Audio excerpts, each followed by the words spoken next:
Hello students, my name is Pankaj Pathania. आपका एक बार फिर से स्वागत है इंजीनियरिंग फिजिक्स के लेक्चर सीरीज़ में।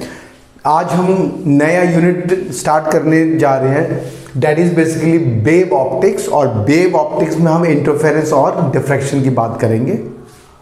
ठीक है बच्चों, तो पहले हम बात करते हैं कि इंटरफेरेंस का। तो पहला जो हमारा टॉपिक है वो बेसिकली क्या है? Interference in uniform thin film.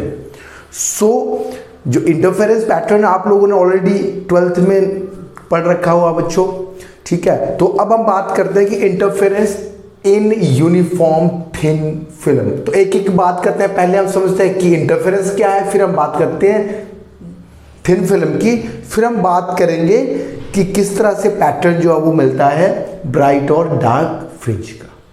ठीक है, तो पहले हम बात करते हैं इंटरफेरेंस है क्या। The interference is the modification in the intensity of light resulting from the superposition of two waves of light is called interference.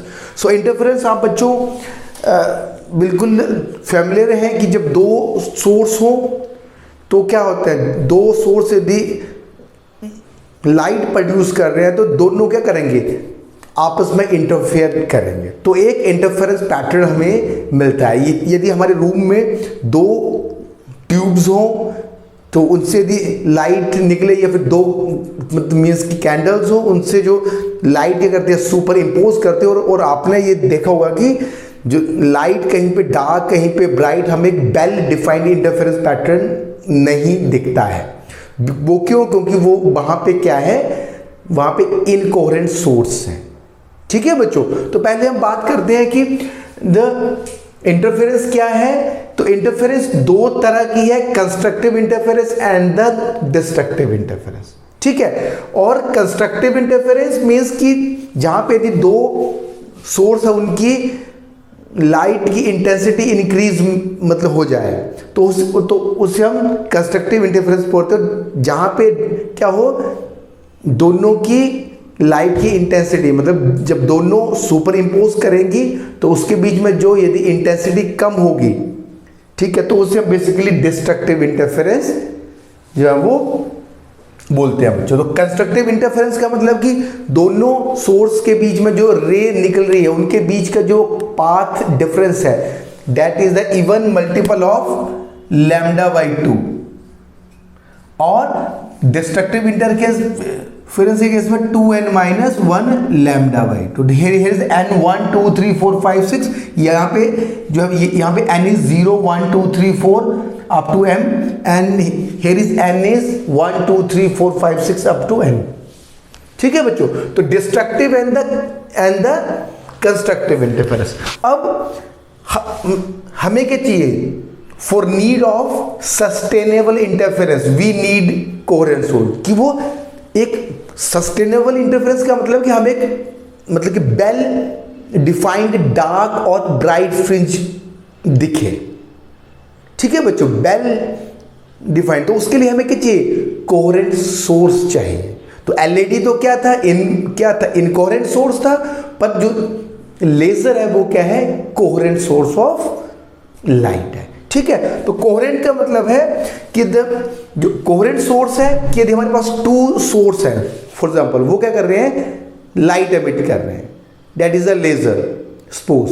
ठीक है, तो यहाँ पे यदि इस पर्टिकुलर, ये जो हम व्हाइट बोर्ड की हम यहाँ बात कर रहे हैं, इस पर्टिकुलर पोजीशन में इन दोनों सोर्स की जो फेस डिफरेंस कांस्टेंट रहे तो हम उससे क्या बोलते हैं? कोहेरेंट सोर्स बोलते हैं। जैसे कि यहाँ से S1 है, यहाँ पे देखिए बच्चों ये है क्रस्ट ट्रफ, तो ये आपस में ओवरलैप है।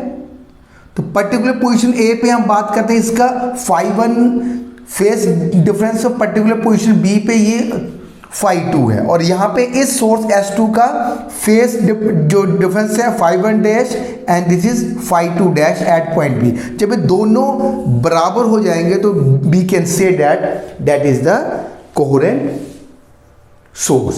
ठीक है, तो कोहेरेंट सोर्स, तो अब कोहेरेंट सोर्स को जो फॉर्म करने के क्या क्या तरीके हैं, division bye amplitude method and the division by wave front method. ठीक है, तो हम क्या करते हैं कि दो सोर्स ना लेके एक ही सोर्स के लाइट, मतलब एक ही सोर्स से हम दो सोर्स प्रोड्यूस कर दें। ठीक है बच्चों, ना कि हम दो अलग अलग सोर्स के बजाय हम क्या कर सकते हैं कि एक सोर्स से दो सोर्स प्रोड्यूस कर दें। तो उसका मेथड है division bye amplitude and another is division by wave. हम क्या करेंगे, एक सोर्स से हम क्या करेंगे जो है उसको दो सोर्सेज में डिवाइड कर देंगे, उसके एम्पलीट्यूड को चेंज करके। ठीक है, बाई रिफ्लेक्शन, बहुत सारे मतलब मीन्स के तरीके हैं जिससे कि हम डिवीजन बाई एम्पलीट्यूड जो है वो मेथड से हम कोहेरेंट सोर्स को प्रोड्यूस करते हैं। तो इसमें कौन कौन से हैं, माइकलसन इंटरफेरोमीटर है, फेबरी पैरेट इंटरफेरोमीटर है। माइकलसन मतलब इंटरफेरोमीटर हमने पढ़ रखा है बच्चों फर्स्ट यूनिट्स में। और इसके बाद हम बात करेंगे इंटरफेरेंस इन थिन फिल्म। तो ये क्या है, डिवीजन बाय एम्पलीट्यूड मेथड से और भी हैं, पर मेनली जो हम बात कर रहे हैं यहाँ पे थिन फिल्म की हम बात करेंगे। इसी तरह से हम वेव फ्रंट को, एक सोर्स के वेव फ्रंट को दो पॉइंट पे क्या कर देंगे, कट करके उनसे हम दो सोर्स जनरेट कर देते हैं। That is young double slit experiment. आप लोग काफी फेमिलियर हैं, तो उसमें हम क्या करते हैं कि जो है वो कोहेरेंट सोर्स प्रोड्यूस करते हैं by using young double slit experiment. उसके बाद और भी हैं, फ्रेशनल बाइप्रिज्म, लॉयड मिरर है और बेलेट स्प्लिट लेंसेज हैं। तो इससे हम क्या करते हैं, कोहेरेंट सोर्स को प्रोड्यूस करते हैं। और जो हमारा जो यूनिट बेसिकली फोकस है वो है इंटरफेरेंस इन थिन फिल्म। वो पैरेलल भी होगी और मीन्स की यूनिफॉर्म पैरेलल होगी और नॉन पैरेलल भी होगी, बैच शेप होगी, जो हम नेक्स्ट वीडियोस में उसके बारे में डिस्कस करेंगे। और उसके बाद न्यूटन्स रिंग एक्सपेरिमेंट हम परफॉर्म करेंगे या उसको एक्सप्लेन बच्चे करेंगे। तो ये क्या है, डिवीजन बाय एम्पलीट्यूड मेथड से हम क्या करें, इंटरफेरेंस पैटर्न स्टडी कर रहे हैं थिन फिल्म का, इस पर्टिकुलर यूनिट के टॉपिक में बच्चों। ठीक है, तो अब बात करते हैं कि थिन फिल्म है क्या। A film is said to be thin when its thickness is about the order of 1 wavelength of visible light, approximate 5500 angstrom। तो इसका मतलब है, जैसे बिल्कुल सिंपल सा तरीका है बच्चों कि कोई भी यदि फिल्म है उसकी थिकनेस यदि माइक्रोन से कम हो तो हम उसे बेसिकली थिन फिल्म बोलते हैं। बिकॉज थिन फिल्म बहुत इंपॉर्टेंट है इस मतलब टॉपिक को समझने, क्योंकि बहुत सारे फिनोमिनन हैं। जैसे आपने देखो ना कि सोप बबल आपने देखोगे, जैसे वाइट लाइट उस बबल के ऊपर गिरती है तो वो कलरफुल दिखाई देता है।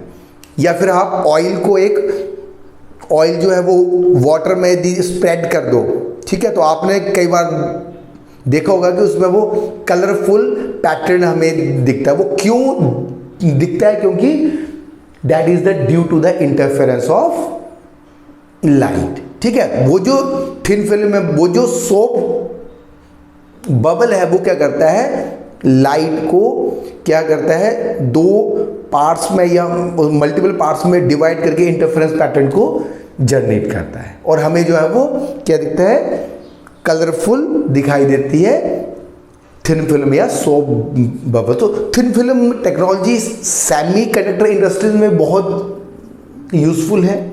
ठीक है बच्चों, तो ये बहुत इंपॉर्टेंट टॉपिक है जो हम आज डिस्कस करने वाले हैं। ठीक है, so a thin film may be an air film enclosed between the two transparent sheet और सोप बबल। तो thin film may be an air film. तो हम यहाँ पे बात कर रहे हैं यूनिफॉर्म की। तो यहाँ पे हम बात करते हैं कि दो मीन्स की हमारे पास इंटरफेस है G and that is H, G2 से बोल लो या इसको G1 H1 and that is G2 H2। दो इंटरफेस है, पैरेलल है और ये एक एयर की फिल्म है जिसका कि हम रिफ्रैक्टिव इंडेक्स म्यू है। कोई भी मतलब रिफ्रैक्टिव इंडेक्स एयर हो सकता है, वाटर हो सकता है, एवरीथिंग, ठीक है। तो म्यू, तो ये थिन फिल्म है जिसकी की थिकनेस जो है वो 1 एंगस्ट्रॉम से कम है। 1 एंगस्ट्रॉम मतलब एक की जो आपके हेयर का जो डायमीटर है ना बच्चों, वो क्या है, basically in the range of micron. Understand now. अब हमारा पर्पस क्या है, पहले अब बात करते हैं रिफ्लेक्टेड केस, ठीक है। उसके बाद हम ट्रांसमिटेड केस करेंगे। ये हमारे पास फिल्म है और ये हमारे पास सोर्स है। अब सोर्स से लाइट इंसिडेंट होके यहां पे हमारे पास डिटेक्टर है, ठीक है बच्चों। तो यहां से हम इसको देख रहे हैं।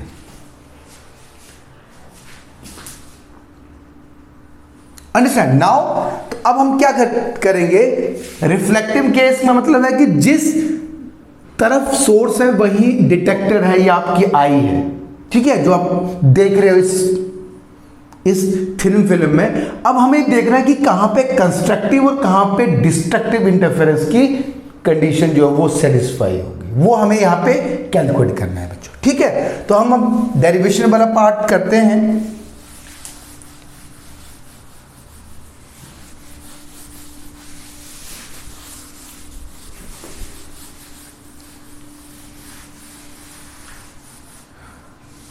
तो पहला हम बात करते हैं रिफ्रैक्टिव केस में। सपोज हम कहते हैं सोर्स एस है, यहां से लाइट आ रही है, वो इस इंटरफेस G1 H1 पे स्ट्राइक कर रही है ए, तो ये क्या हो जाएगी बच्चों, रिफ्लेक्ट बैक हो जाएगी। पार्शियली क्या होगी, रिफ्लेक्ट होगी R1 और कुछ जो है वो ट्रांसमिट हो जाएगी, मींस कि रिफ्रैक्ट हो। तो ये हमारे पास एंगल I है, दिस इज एंगल R। यहां से ये मतलब क्या होगा, इस नॉर्मल से क्या होगी, रिफ्रैक्ट होगी और फिर यहां पे ये कितना होगा बच्चों angle, this is R and this is R। अब कुछ वापिस यहां पे चले जाएगी ट्रांसमिट के केस में, इस तरफ और कुछ जो है वो क्या होगी, रिफ्लेक्ट बैक हो जाएगी, देखिए, जो कि डी इंटरफेस पे स्ट्राइक करेगी। तो ये फर्स्ट वाली रे है और ये सेकंड वाली रे है, और ये then it is away from the normal, that is the denser to rare, और ये R2 और R1 जो है यहां पे हमारे पास एक पाथ डिफरेंस आएगा, वो पाथ डिफरेंस हमें कैलकुलेट करना है बच्चों, ठीक है। तो हमारे पास अब क्या है, दो हो गए, लाइक देखो आपने एक सोर्स से दो सोर्स प्रोड्यूस कर दिया, R1 and R2, that is the reflect. अब ये दोनों आपस में इंटरफेयर करके ब्राइट डार्क जो है वो क्या कर देंगे, यहां पे फ्रिंजेस जो है वो आपको मिल जाएंगी, ठीक है। तो अब हमें ये यहां पे कंडीशन देखनी है कि मैक्सिमा और मिनिमा की, मतलब ब्राइट और डार्क फ्रिंज की कंडीशन क्या है। तो यहां पे हम बात करते हैं सबसे पहले, now the path difference between R1 and R2 रे क्या है बच्चों, पहले और दूसरी रे में आप देखिए, तो इस पोजीशन के बाद DL के बाद दोनों रे इक्वल पाथ ट्रेवल कर रही है, तो टोटल पाथ डिफरेंस कितना हो गया, that is AC plus CD in film minus AL in air, ठीक है बच्चों। तो that is total path difference is mu AC plus CD minus AL in air means that is AL, और इसका air का 1, ठीक है। तो अब हमें ये टोटल पाथ डिफरेंस करना है इन ट्राइंगल्स का यूज करके, कौन कौन सी बच्चों, 1 2 एंड दिस इज 3। AL हमें इस वाली ट्राइंगल 3 से मिल जाएगा और AC जो और CD जो वो हमें ट्राइंगल 1 और 2 से मिल जाएगा, ठीक है। तो पहले हम बात करते हैं AC की। तो पहले हम यहां से बात करते हैं, टेकिंग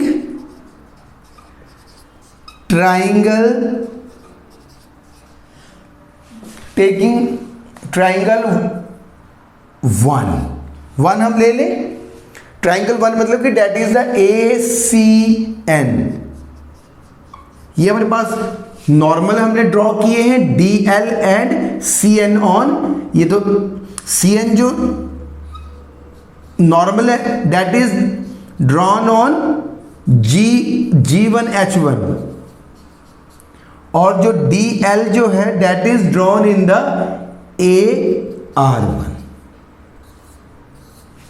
ठीक है बच्चों, तो अब हम बात करते हैं taking triangle ACN।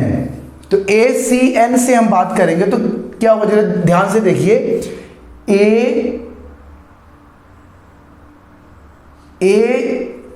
That is basically cos R। cos R कितना होगा, CN अपॉन AC। सिंपल है। इसकी जो थिकनेस है थिन फिल्म की डेट इज T। ठीक है बच्चों, तो टोटल हमारे पास जो AC आया वो कितना है, AC is equal to CN upon cos R। और CN बच्चों क्या है हमारे पास, CN इज T, तो थिकनेस यहां पे T है, T अपॉन cos R। तो सिंपली हमने यहां से AC को कैलकुलेट कर लिया, जो हमें यहां पे पुट करना है। इसको हम इक्वेशन 1 लिख लें। ठीक है, ये होगा इक्वेशन 2। अब इक्वेशन 3, अब now taking the triangle 2, taking triangle 2, तो ट्राइंगल 2 में क्या है, दैट इज बेसिकली CND।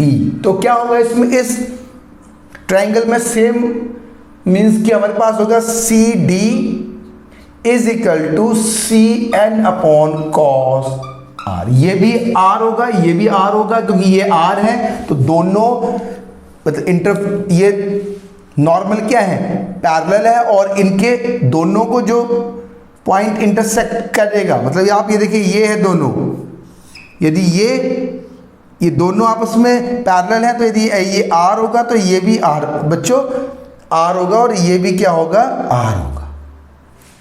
ठीक है, तो दो पैरेलल सरफेस है, उनके जो नॉर्मल है वो भी पैरेलल हो गए, और उनको जो लाइन इंटरसेक्ट कर रही है वो दोनों का एंगल जो यहाँ भी R है तो यहाँ भी R होगा। सिंपली अब यहाँ से CD हमने T अपॉन cos R आ गया, दैट इज 2।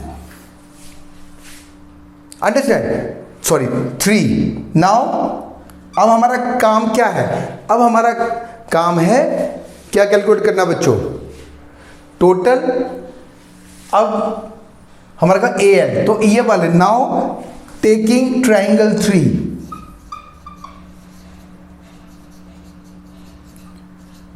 ट्राइंगल 3 कौन सी बच्चों, AL एंड D। तो AL D है। अब यहां से हम ALD ट्राइंगल ले लें,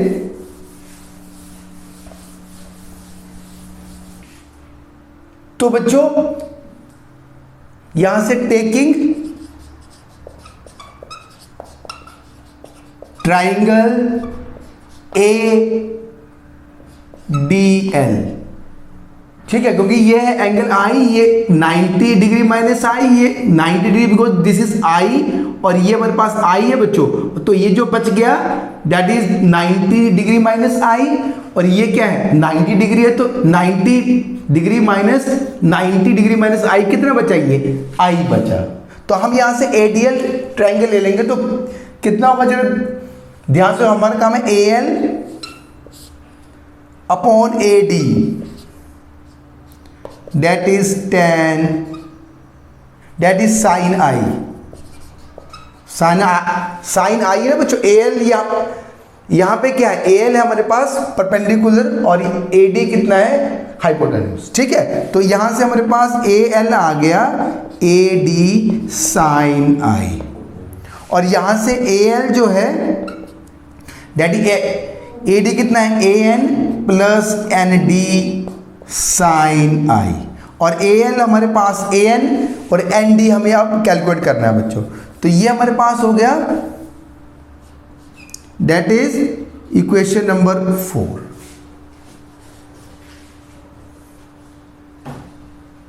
ठीक है, तो इक्वेशन नंबर 4 में हम क्या, अब हमारा काम है ये ए एन और एन डी को कैलकुलेट करना। तो A N and N D हम क्या करेंगे, using triangle A C N, that is 1 triangle 1 and triangle 2 is N C D, we can calculate, क्या कैलकुलेट कर सकते हैं बच्चों, A N and N D.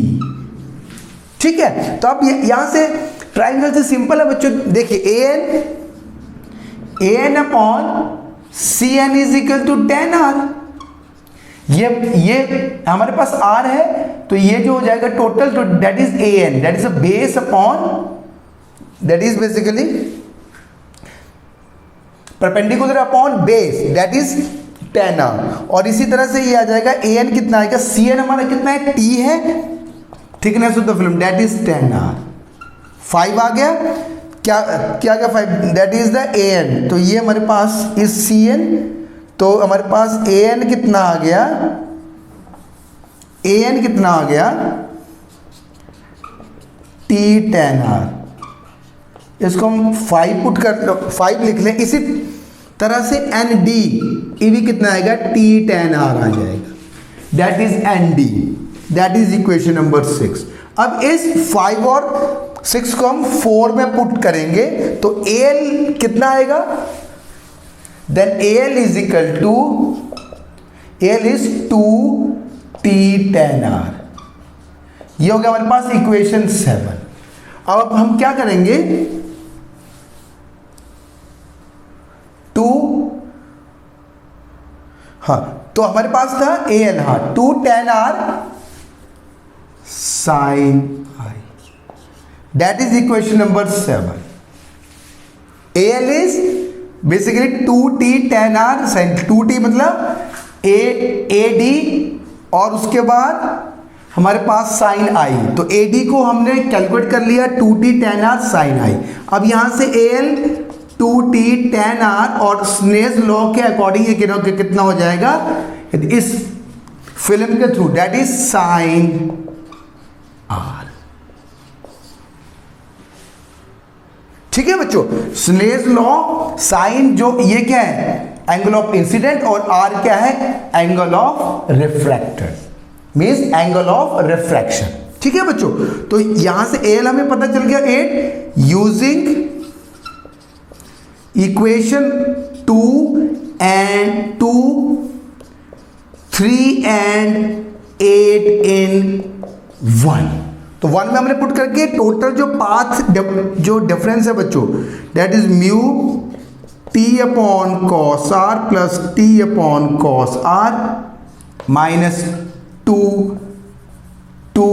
Mu T 10 R sine R. तो इसी तरह से पाथ डिफरेंस आएगा 2 mu T cos R minus 2 mu T sine square R upon cos R, क्योंकि tan आर कितना है, sine I upon sine R. तो यहां से हमारे पास ये साइन स्क्वायर आर आएगा और ये कॉस स्क्वायर आर आएगा बच्चों। ठीक है, तो टोटल जो पाथ डिफरेंस यहां से आ गया दैट इज 2 म्यू टी और ये cos R 1 minus sine square R, तो ये हो जाएगा 2 mu T cos square R upon cos R से cos R cancel out, path difference is 2 mu T cos R. ये टोटल पाथ डिफरेंस आ गया दोनों रेस के बीच में, that is R1 and the R2। अब क्या है बच्चों, according to the Stokes theorem कि जब भी कोई रे रेयरर से डेंसर में जाए और वो रिफ्लेक्ट हो जाए तो extra path difference will be generated plus minus lambda by 2। आप प्लस भी ले सकते हैं और माइनस भी है, पर जब डेंसर से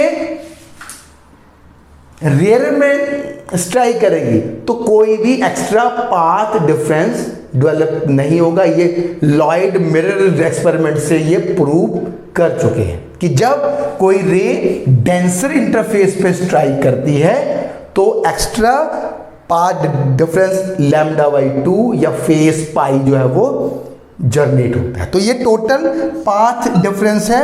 तो दैट इज इक्वेशन नंबर 9। ठीक है बच्चों, नाउ हम यहां से बात करते हैं कंडीशन ऑफ कंस्ट्रक्टिव या कंडीशन ऑफ ब्राइट फ्रिंज या constructive interference. Condition of bright fringe, यहां बोलिए क्या है? लैम्डा इज 2n लैम्डा, मतलब कि इवन मल्टीपल ऑफ λ/2 और n इज 1 2 3 4 5 6। ठीक है बच्चों, और यहां पे λ/2। अब यहां पे हमारे पास पाथ डिफरेंस है 2 μt cos r और मैं इसको प्लस λ/2 ले रहा हूं, दैट इज 2n λ/2। तो total μtr cos r is equal to 2n minus 1 λ/2. This is the condition of constructive interference. That is the odd multiple of λ/2. ध्यान रखना बात ये बच्चों, ठीक है। तो ये क्योंकि रिफ्लेक्शन के केस में बच्चे कंफ्यूज होते हैं कि यहाँ मीन्स की ये मीन्स की कंस्ट्रक्टिव का केस है तो 2n λ/2 क्यों नहीं आया? क्योंकि स्टोक्स प्रोबेबिलिटी के अकॉर्डिंग रिफ्लेक्शन के केस में जब लाइट डेंसर मीडियम से रिफ्लेक्ट होती है तो λ/2 का एक्स्ट्रा पाथ डिफरेंस जो वो आता है। अब हम बात करते हैं कंडीशन, और यहां पे n इज 0 1 2 3 4 और यहां पे condition of dark fringe means destructive interference. तो क्या है वो? That is 2 μt cos r plus λ/2 is 2n plus 1 λ/2। That is the odd multiple of λ/2 is the condition of destructive interface। n is 1 2 0 1 2 3 4 up to n। ठीक है बच्चों, तो यहां से डिस्ट्रक्टिव इंटरफेस के केस में 2 μt cos r is equal to 2n plus 1 λ/2 minus λ/2। तो ये कितना हो गया डिस्ट्रक्टिव इंटरफेरेंस के केस में? दैट इज 2n λ/2, क्योंकि λ/2 से λ/2 कैंसिल हो जाएगा। तो n इज बेसिकली 1 2 3 4। तो ये क्या है? डिस्ट्रक्टिव इंटरफेरेंस का कंडीशन है। तो 10 and 11 is the condition of destructive and interference fringe यहां पे ऑब्टेन। ठीक है, तो आपको क्वेश्चंस आ सकता है कि यदि कोई पर्टिकुलरली 10th डार्क रिंग पे आपको थिकनेस कैलकुलेट की हो, यदि आपका एंगल ऑफ इंसिडेंट गिवन हो, ठीक है, तो आप यहां से स्नेल्स लॉ से एंगल ऑफ रिफ्रैक्शन कैलकुलेट कर सकते हैं। सपोज करो 10th डार्क फ्रिंज है, ठीक है, कॉन्सेक्यूटिव मीन्स की डार्क फ्रिंज। तो यहां से हम बात करते हैं तो म्यू हमें यदि एयर की फिल्म हो, यदि म्यू हमें गिवन हो तो टी हम यहां से कैलकुलेट कर सकते हैं क्या? थिकनेस ऑफ द फिल्म, क्योंकि थिन फिल्म की थिकनेस कैलकुलेट करना बड़ा मुश्किल है। तो हम इस तरीके से जो वो थिकनेस कैलकुलेट कर सकते हैं। यदि ये वाले पैरामीटर्स हमें गिवन हो तो थिकनेस हम इजीली जो है वो थिन फिल्म की कैलकुलेट कर लेते हैं। और बहुत इंपॉर्टेंट टॉपिक है एप्लीकेशन पॉइंट ऑफ व्यू से भी, और डिफरेंट टेक्नोलॉजी में भी ये बच्चे बहुत यूजफुल है। ठीक है, थैंक यू वेरी मच।